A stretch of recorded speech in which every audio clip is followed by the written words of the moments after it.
Hello, welcome to Soulprint Intuitive Tarot. My name is Cindy and it is August 12th. So just a couple of little things. For those of you who understand how pendulums work and supported me amid the accusations that I was making the pendulum move, I very much appreciate it. For those who were just curious as to why the pendulum would move like that, it's because my hand is still when it starts, but the momentum, the spin, the motion of the pendulum creates a vibration within your hand. The energy is all around. So that's why my hand moves. I've never known anybody, honestly, who works a pendulum who doesn't get movement. It's just impossible. Now, for those of you who may not know this, I actually knew somebody once who, instead of using a pendulum, would light a candle and set the intention that, a straight flame was yes and a wobble in the flame was no, and was able, to get answers that way. I have sage burning in case you've seen funny stuff. That's the only way that I am aware that you could actually do a pendulum type reading without your body literally being holding or touching something. So that's not a method that I use, and I haven't worked with it very much, but I just thought I would throw it out there for people who might be interested in knowing that. So there's that. But again, I'm very grateful and appreciative for the people who sent really lovely comments and defended me, because it was quite startling, honestly, for me to get sort of attacked that way. I'm not used to that, of course. So thank you. I very much appreciate it. So this is just an interesting little aside. I came in contact with this really amazing lady whose name is Deborah. And she has a way of connecting with past life information. And we were talking, and I asked her if she could look into whether or not Donald Trump or the Trump family was in any way connected to the Romanovs. Because to me, there seemed to be some real interesting connections, Donald Trump's love of gold surroundings. Of course, the Romanovs, their castles were like opulent and in crazy gold. And there was just a few other things that made me kind of really wonder whether there was not a connection there or not. So, and the other thing I asked her is whether it was possible or not that Epstein was actually Rasputin. So she tootled off and went to find out that information in her magical way. And she got back to me and she said that, yeah, in fact, the Trumps were not the royal Romanov family, like as we know them, Nicholas and whatever his wife's name was, but that he, in fact, was a part of the Romanov family. Probably, she thought, maybe by way of a cousin or some sort of a relative who wanted to be king or thought he should be king, or perhaps thought he would make a better king. So that was really interesting to me. But she did tell me that as far as Epstein goes, she did not see him as Rasputin, which makes me wonder where that little sex, driven soul is. But anyways, what she said was fascinating. She said that in Epstein's previous life, he was really poor, like really poor. And so in this lifetime, it was like his obsession. It was his drive to accumulate possessions, accumulate money, have that sort of opulence around him that reinforced the fact that he was not poor, that he was wealthy, he was financially safe. But the really interesting thing she said, well, she said two interesting things. So the first one was that in that lifetime, when he was that poor and that, he died a very young boy of about 14, and he died quite suddenly and quite tragically. So he was basically, catapulted out of that lifetime. So if you think about it, it makes perfect sense why he would be attracted to young girls because his last sort of sexual experiences were just as he was coming into himself as a sexual being. And that was cut off. So literally what he remembers and finds attractive on a deep sort of DNA way is young girls. Doesn't excuse it. I'm just saying that is like a really, really interesting insight. The other thing she said was she was able to connect with him. And by the way, I have double checked over the weekend a couple times. And my information is that Epstein is dead. And that in fact, people who are saying, well, he had such influential friends. True. It's those very influential friends that needed to be protected from the information he had in case he turned. So they were the ones who were most interested in getting him gone. And the other thing to remember is he wasn't, I don't care if he had, $600 million or whatever he had. He was dealing with people who have billions. He wasn't in their league. In a way, he was just simply viewed as an employee of theirs, one of the contractors they used to accomplish a specific set of goals. So there's that. The other thing she said that was really, really interesting was she was able to connect with him, and she asked him what happened, like what went on in that jail cell. And his response to her was, I don't know. I was laying down and I blacked out. Something caused me to black out. And I have been saying quietly and privately for a couple of days, I think that there's some sort of a drug was administered to him. And I actually think it went into his system by food. I have no more clarity on that. Don't ask me more questions. That's all I've got. But he said, I don't know. I was laying down on my bunk. I blacked out and I woke up here. And here is at this point a rather dark place. And, there isn't a lot of clarity. I mean, definitely there is a sense for sure that something happened to him. There was some sort of interference, but that's the update that I have. So thank you, Debbie, because you're super insightful. She's really amazing, people. And she's just getting herself sort of sorted out to offer her services more publicly. She has also been doing this for about 40 years. So she's, has a lot of experience, very gifted. So when she's ready to sort of launch, then I will be absolutely delighted to pass on her information to you for any of you who are interested. Okay, enough of my rambling.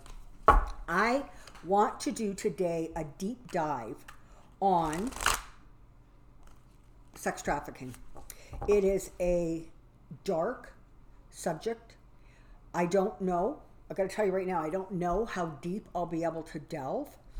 I have a tremendous amount of crystals and sage and protection around me. So I'm safe. And I'm going to do this dive and see what we see. So come on down. Excuse me.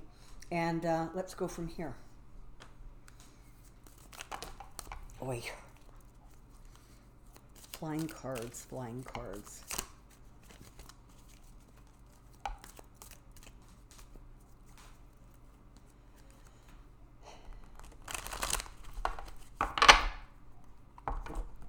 Interesting. Even more interesting.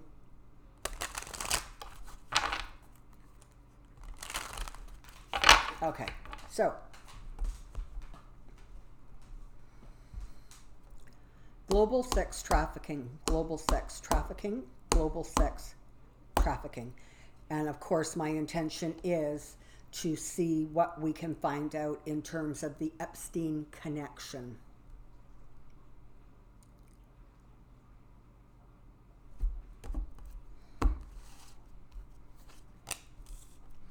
It's overseas, it's around the world, it's global.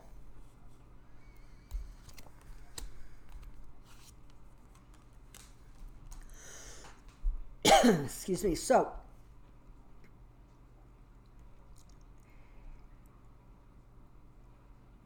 For those of you who follow me, this is often sort of my White House card. It is not reading as my White House card in this reading. It is reading as mansions, castles, opulence. So what this is telling me is that the people who are involved in the entire sex trade industry as the people who are looking for, I have not a better word, I'm sorry, for the product. Those people who are looking for certain things, certain girls in certain ways, they're rich, they're influential, they're powerful. And they are very protective because they understand if news got out, they would be ostracized. And so they're very mindful of keeping, frankly, their dirty little secret. I got a comment from one of my viewers, and it was really insightful, and I'm sorry, I don't remember the name of the person who made the comment, but they said, this is like Eyes Wide Shut with a crazy twist. And you know what? If you haven't ever seen the movie Eyes Wide Shut with Nicole Kidman and Tom Cruise, I think it came out in the 80s at some point, it's worth watching because that movie delves into sort of some of the kind of sexual dark corners and dark underbelly of that world, the world of the rich and the world of sex and the secrets they keep and the lengths to which they will go to keep them a secret. So if you haven't seen the movie, it might be worth a watch. It's an eye-opener, I'll tell you that. So, this is deeper and broader and bigger than I think most lay people who just live their life realize or recognize. These people are powerful and they're not above using their wealth, and they very much view young boys and girls as a commodity.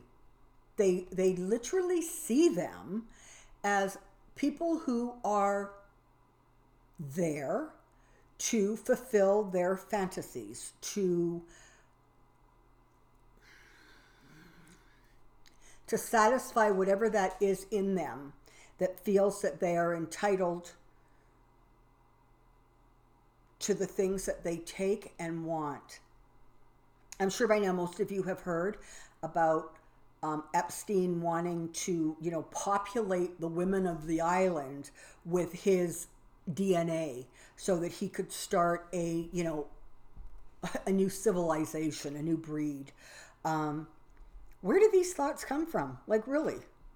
For those of us who are, paying our rent and making our mortgage payment, paying the utility bills, getting groceries, raising our kids, being good grandparents, we don't think about stuff like that. So part of the problem, and honestly, part of the reason that they were able to get away with it for so long is because they flew under the radar.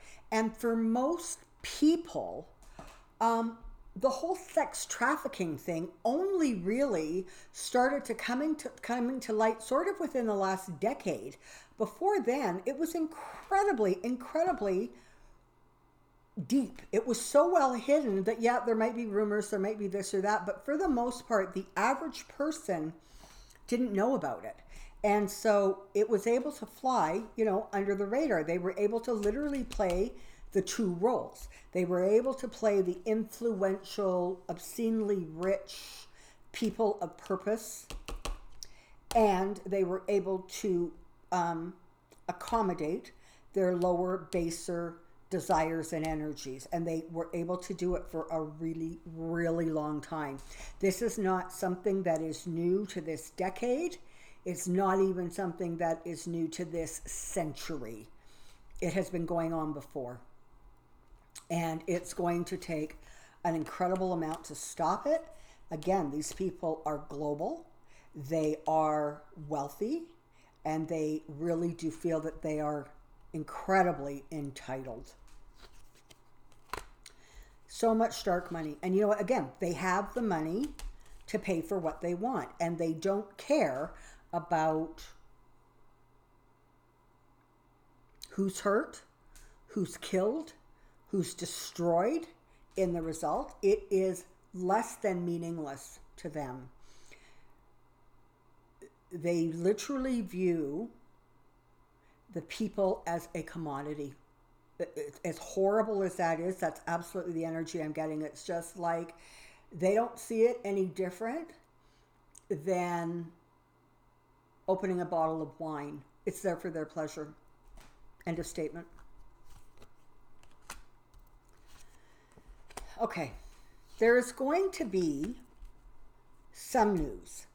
There is going to be important people in terms of law involved in this, digging deep on this.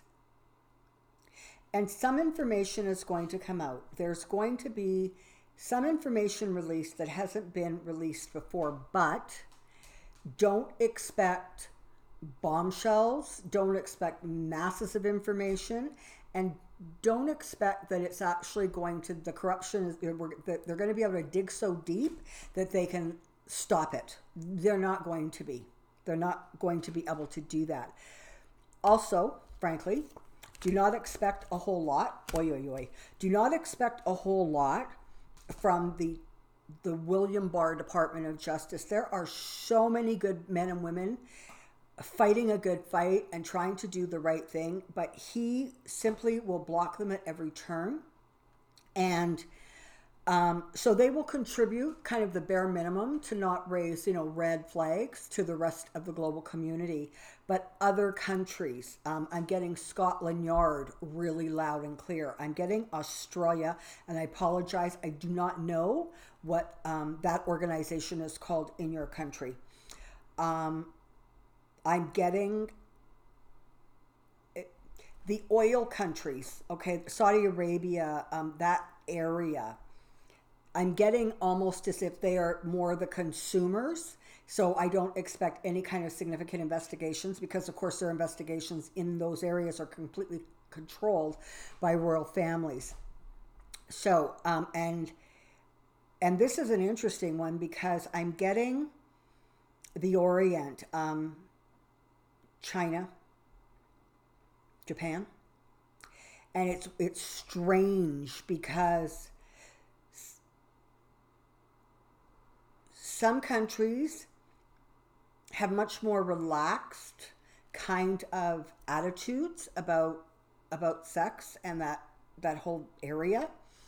So in some ways it's almost a very, there's a lot of consumers of the product from those areas, but there is also some pretty significant investigation going on. Not China so much, the other countries that would sort of fall under that Asian grouping. And I apologize, and you can see I'm struggling, and clearly by now you've figured out geography, not a really strong subject for me. So I'm kind of grappling a little bit as I'm looking at the globe to sort of narrow down and pinpoint exactly what I'm looking for. And make no mistake, there are some really sick and twisted people in North America. The United States, again. In fact, you know what, I would almost go so far as to say that there's virtually no country that isn't impacted somehow. Either they have a lot of people, people in that country who are looking for this, or they have citizens of that country who have literally been kidnapped, sold, murdered.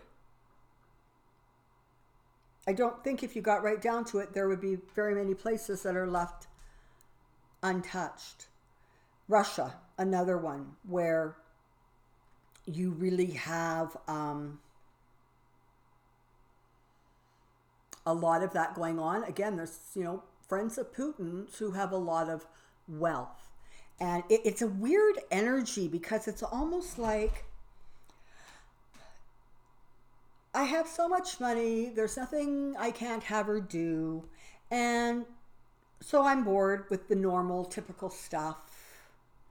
And so now I'm looking for more excitement.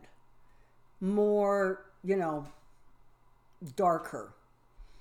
There are people around the world who are, and I'm talking these high, when I say people, I'm talking about this echelon of people. I'm getting snuff films, really a big thing. Hunting humans. Oh my God, that is just disgusting. Hunting humans. Using them as a commodity. I'm sorry I keep using that word. I just cannot. It is that transactional with these people. I can't come up with another word.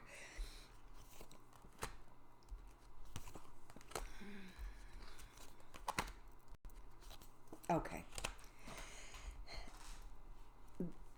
A couple things. Some of it is going to be unearthed, as I said before, and brought to the surface and cleaned out. It's not going to be all of it by a long shot, but it will put a bit of a kick in its giddy up. It'll slow it down a little bit. Unfortunately, the other thing will do is it will cause it to go even deeper underground. But what this is doing, one of the purposes, this whole series of events, what's happening as a result of it is that people are waking up. People are literally starting to see and recognize this as a serious and significant issue on the planet. And so the whole buying and selling of human beings is going to start taking, there's going to be more prominence paid to it because it's just gotten sort of hand. Their behavior has become so blatant and frankly so accepting. And you have to understand, not all of them, but a lot of the people who are involved in this are not 30. They're 50, they're 60, they're 70, God help us. But they came from an era, they came from a generation where the attitude was literally what goes on behind closed doors is their business. It stays behind closed doors, which was why for so long abusive husbands were given a pass. Drunk drivers, given a pass. People who abused their children, given a pass. Because there really was this very prevalent attitude that what goes on behind closed doors stays behind closed doors. And so, in some kind of crazy way, there's been this sort of attitude of, well, that's not my business. And globally, people are starting to wake up and say, oh God, you know what? This is absolutely my business because we need to do better. We need to do better. We need to do better for the people who are being damaged, hurt, killed, the people who have just vanished and nobody knows whatever happened to them. It's deeper and darker than anything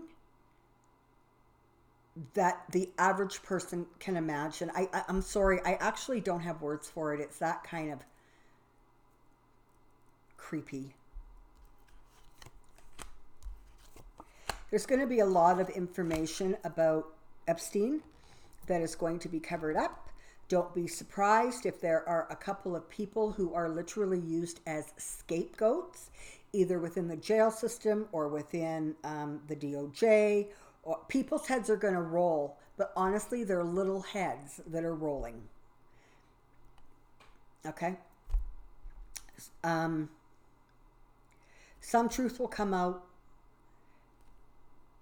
but not all of it. The victims are going to actually somehow, I don't know how, but somehow there is going to be some healing, some compensation that takes place as a result of that. Whether they end up kind of suing Epstein's estate in a civil lawsuit, I don't know, but there's definitely that going on. And so there's that. And I know there's a lot of talk about, co-conspirators or other people, and the investigation continues. Again, they're going to see what they can do to grab the low-hanging fruit. right? But anything in terms of higher up the echelon, virtually untouched as I see it now. And for those of you who have been asking, I did look in on Maxwell, Epstein's, whatever the heck she was, girlfriend, recruiter. She has several names. Frankly, none of them flattering, and none of them that hold her in very good luck. As long as I can, as much as I can figure out at this point, she is alive. She is in hiding. She is not necessarily under any sort of police protection, nor is she talking to the police in any sort of transparent way. And she is scared because, like Epstein, she has a very clear idea of who these people are, and understand the Maxwells and the Epsteins of the world. They know a lot, but that's in fact exactly what creates the likelihood that they're going to not have a lot of longevity. Because,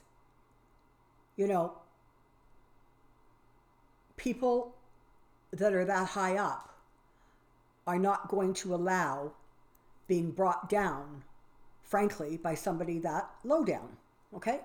They were recruiters. They were suppliers. That's what they were. And along the way, Epstein was able to satisfy his own perversions by doing the things he did and needing all of that young female energy around him. There's a change of fortune. In some ways, it's interesting. In some ways, there's a change of fortune for the victims who will get some relief. And there is a change of fortune for the people who victimized.